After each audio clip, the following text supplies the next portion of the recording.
Hello, my dogs and cats, and those in between. This is Leaf, and today I will be reading Broken Piece of Paradise, Chapter 6. The fandom is the Murderbot Diaries by Martha Wells. The warnings are graphic depictions of violence, and major character tags will be listed in the description.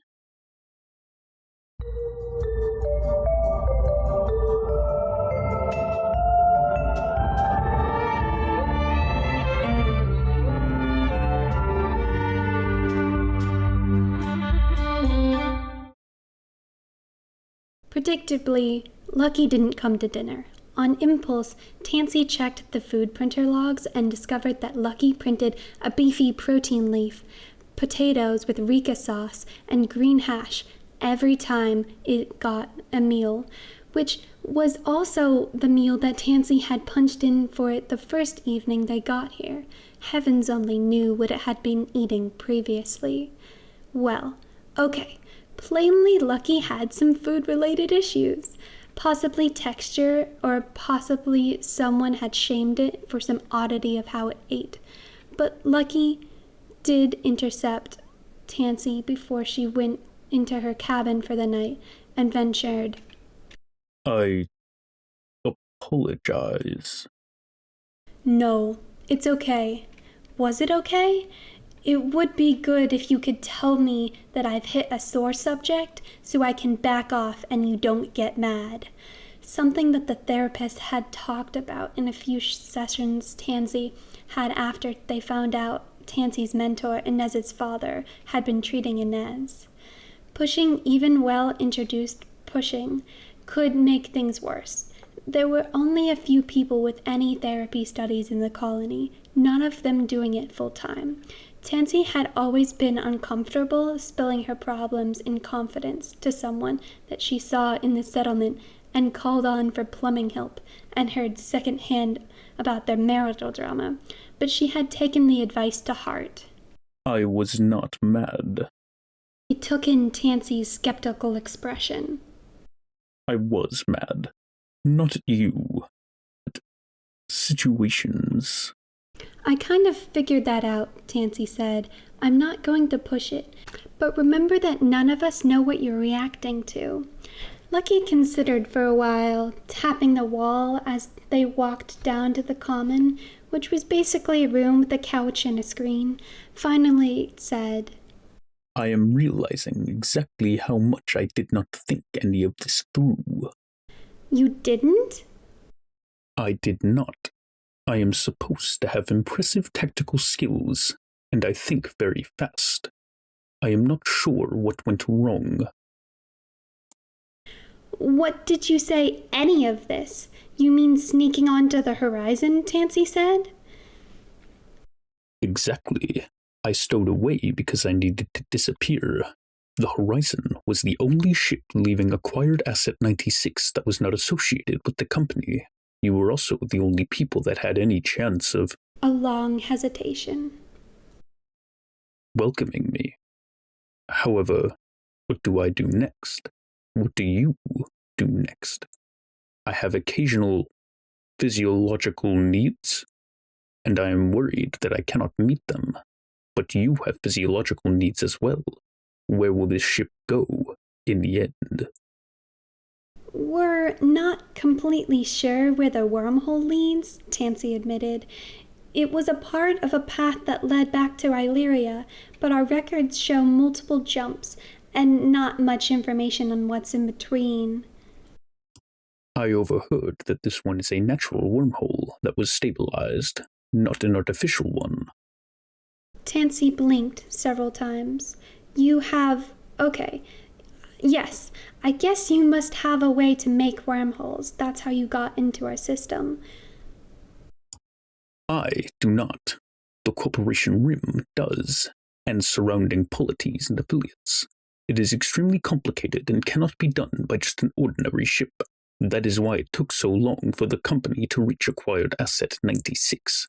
According to what information I have, the company intercepted your transmission over 10 years ago.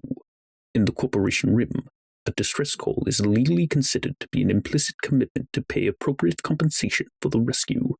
and according to Supervisor Nikor's secretary, yours was worded in a very open way.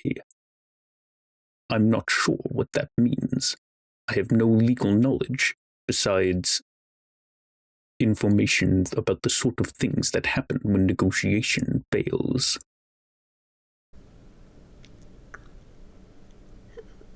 Tansy considered this for a moment while Lucky spun itself to sit sideways in one of the commons' chairs and then upside down. From my cultural viewpoint, that's straight up exploitation. It is. Tansy had half expected it to protest. Sooner or later, Lucky said pensively, the ship itself will require maintenance. if we can actually reach Illyria, we should be able to get that. Tansy ignored the little voice that said, unless their civilization has collapsed, or they were all wiped out in a planetary disaster, or they had a religious crisis and declared us all demons while we were gone, or... This ship was built there, close to 200 old years ago, and the knowledge that the colony oldsters were working off of was from their own grandparents. There was a lot that could happen in 200 years, especially if they were the relatively long old years rather than the short Asperian planetary years. How will we buy it? Lucky countered. Because it will have to be bought on their terms. Threatening a planet is impractical. Holding a space station hostage is more doable, but risky. Okay, if you want Captain Latimer on your side, it might help not to jump to violent solutions. Lucky was silent for a moment. I don't know many solutions. I wonder if it would be better to admit to Captain Latimer that you were a commando, and you fled because they expected you to do war crimes. Probably to provide support for their nightmare superweapon, or even as the pilot or gunner, or whatever it needed. And if so, Tansy hoped with all her heart that Lucky had hidden it really well, because otherwise things could get very bad for the colony very fast. I mean, that's what happened, isn't it? I was not a commando. Silence. I also have no information on war crimes. Meaning that you've never seen one, or... Meaning that I don't know what would even be. Nobody has ever given me a list of things that are war crimes or what aren't. Nobody has ever given me a template for evaluating the criminality of an act, violent or otherwise. It looked away. I step onto this ship and I feel like I don't know anything. I'll talk to you and I feel like I don't know anything, Tansy thought. Would you be willing to help me a bit with a project? I'm trying to write down some things about history and customs of Vesperia, and it would help to know where I've made assumptions that everyone knows something, and maybe find out about Lucky in the process. Or she really just did mean spend some time with Lucky. She smiled, a little sadly. The Library Data Center really had some accounts of ancient cultures, some possibly fictional, and some stories from ancient cultures, and I used them as a middle school child reading rather than the equine stories that my best friend got into. And Pavine, back on Vesperia, Tansy looked away to control her face. And if there's anything I learned from all of that, it's that the people writing them assumed that people in the future would know a lot more than we do. And there was one story where I had a translation of a translation. It was a supernatural tale, but also an allegory for criticizing social trends. And the fact that they were outright burning fuel for heat was pretty obvious. But several translators were arguing in the notes about exactly what they were burning, like to leave historians with better, what was it? Jazz K and Nineveh. Lucky called over its shoulder, door to the commons closing behind it, By the time Tansy has caught up with Lucky, who had the advantage of very long legs, but also being athletic enough to not be panting when it got there, despite the fact that it must have run at quite a speed, the situation had deteriorated enough that Lucky had picked up Jazz K with its hands under her armpits and just holding her clear of anything she could damage. Kite was on the ground, helping Nineveh retrieve her glasses. Good for Kite. Tansy had to remember to discreetly thank him for being a helper later. And Jazz was screaming at the top of her lungs, "You have your mom here. Don't talk to me about being sad. They should have left you behind because you're so stupid and let me bring my grandma instead." Neneme's mom was Nolly, the helmswoman, and unlike most of the others, Nani had chosen to have Nineveh as a singleton, so had the kids had been taking it out on Nineveh that she wasn't quite as traumatized as the rest of them. "Jazz," Tansy cut out loudly, "you are saying things that could make it harder to make friends for a long time. I think you need to stop and think about consequences, and whether being sad is a reason to make someone else sad. I don't care. You're all stupid, and I hate you. I wanted to stay." They made the right call with Lucky said firmly. It looked over, saw the glasses retrieved, and started to lower Jazz. They made the right call with the information that they had, which "They should throw you out the airlock and go back with my dad and grandma." Jazz swung mightily and kicked at Lucky's legs, and Tansy was very, very sure that a kid kicking someone in the shin shouldn't sound like that. Thud or bonk, but not a flat, artificial crack. Jazz tried to scream on the inhale, choked, and recovered enough to start screaming again. Lucky's eyes widened, and it moved her into a different hold, one arm under her shoulders and one arm under her knees. "Medbay, where?" Snapped out was probably a very military way, but then it had to be heard under Jazz's shrieking. "Kite," Tansy said, "call Uncle Zan. I'm gonna take care of this, and I'll be back when I can." Although here came Inez and a slightly younger teen, Aram, around the corner. "So, Inez, Aram, see if you can get Nineveh settled." Adding, "and call Zan," was unnecessary. Kite was doing as he was told and getting the junior phone out. She beckoned Lucky after her and set out for the infirmary. Samir, the doctor, looked like he had already been asleep. "What's wrong?" "Broken toe," Lucky said, and laid Jazz carefully on the bed. Jazz had subsided into whimpers. "We have to scan it to see," Samir reprimanded mildly, and maneuvered the scanner into place. "Hold my hand, sweetheart." Jazz nodded and gripped his hand, sniffling. Tansy noticed Lucky looking around the place, seeming bewildered and somewhat lost. "Not like the infirmaries you're used to," she said quietly. "I'm not. No, it isn't." Lucky gave the infirmary a very nervous look. "I shouldn't have let her do that. I wasn't thinking. I just knew it couldn't hurt me. I've had a lot of things happen to me, but I've never had a person just kick me." "I'm assuming someone did something to your leg," Tansy said. "Once upon a time, during one of those battles, it wasn't having because it wasn't a commando." "Legs, augments. It's a long story." "You move insanely well for someone with 2 prosthetics." "Expensive augments." And fucking predictably, it did not want to talk about it, despite the fact that talking about it, some of this stuff, would help and get the crew more on its side.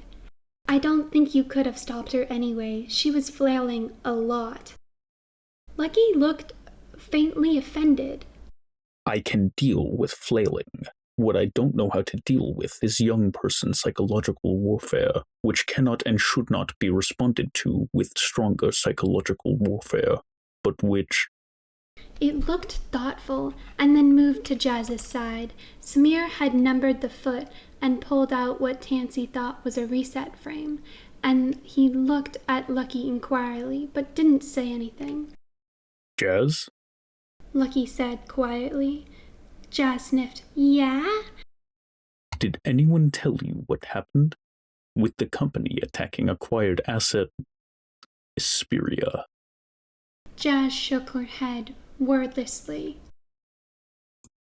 It's true that the company were going to kill a number of people very nastily, and it's true that when you launched, you had every reason to suspect that that was exactly what was happening. What you don't know is, they lost the weapon. Jazz shut her eyes. Tears leaked out. Don't be stupid. They got more guns. This is a lot more expensive than a gun. They don't dare lose another one. It would actually be extremely dangerous to lose another one. So your family isn't safe, exactly. But they're okay for now, and that'll give them time to think of something. Jazz began to bawl in earnest. Lucky looked away. That was the opposite of the reaction I intended to produce. I'm sorry, Jazz K. I have limited experience. I want to go back. I want to go back. I want to go back. Lucky, Tansy said quietly. I think that's partly because she's feeling better, and it gives her space to feel worse. You did help. Lucky paused, and then said, What? What about what? Feeling better to feel worse. That doesn't make any sense. I want to go back. I want to go back. I want to go back. Jazz, Tansy said, we might be able to do that sometimes, but not really soon, okay? We got some things to figure out when we're out of the wormhole. Your job is to take things easy with the other kids, okay? When in doubt, give them a job. Jazz K had honestly liked getting small jobs back on Xperia, enjoying the feeling of responsibility. I know that Nineveh can be upsetting sometimes because she's just a little one, but you can't teach her anything by getting mad at her. You're halfway to late teen, and you gotta try to lead the littles by example. Halfway to late teen, for a kid who had 8 years old was pushing it a bit, although if you counted from birth rather than the late development stage, it was technically true. But in Tansy's experience, they had to be a little bit older before they started really being skeptical when you talked them up as big kids. And yes, I know it's hard, but you can't keep it up full time, but do your best, okay? Jazz focused on her blinking. How do you stay nice? Tansy decided not to stay. Desperation, mostly. If I fuck up, there's no real replacement for me. I've been teaching for a bit, she said instead. Everything takes practice. Nobody's good at what they do on the first try. Lucky gave her a thoughtful look, but didn't add anything. It seemed to be mulling over, trying worse because of feeling better, and said so after it carried Jazz, brace on her foot, and regen injections administered, back to her room. Your medbay doesn't fix things like that immediately. It added, half a question. How would it do that? Cellular printing, I think it's called. I didn't do medical things. A pause. I'm not even completely sure what Nineveh has on her face. I can tell they're lenses, but I don't know what for. Jazz K was trying to stomp on them, and I didn't think they'd break, but I wasn't sure, so I picked her up. Tansy winced. They wouldn't have broken, and they're not supposed to scratch, but thank you for taking the extra precaution. I should go back and talk to Jazz about messing with medical aids. That's pretty serious behavior. They're glasses for her nearsightedness. And also Nineveh has a little bit of strabismus, which the glasses are supposed to do something about, but don't, as far as I can tell. What do corporation people do instead of glasses? Lucky paused, and then said, Augments, I assume, but I never really thought about it. I thought imperfect vision was so common that everyone knew someone with it, I'm not sure. Lucky said.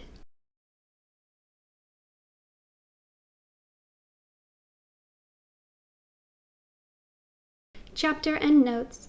The way the food printer works is that it logs your ID when you make an order, but it doesn't actually do much with the fact unless you have flags in your account like no protein peanuts ever. The system is not strongly protected because nobody thought of it as a security concern, and Tansy has the password anyways. It's part of her job, aboard ship anyway, to make sure that none of the kids have found a way to make slabs of solid frosting into a dinner option. Tansy would have no way to track what Lucky was eating before it got a ship ID. She probably presumed that it was using someone else's number. The meatloaf, of course, is going directly back into the recycler.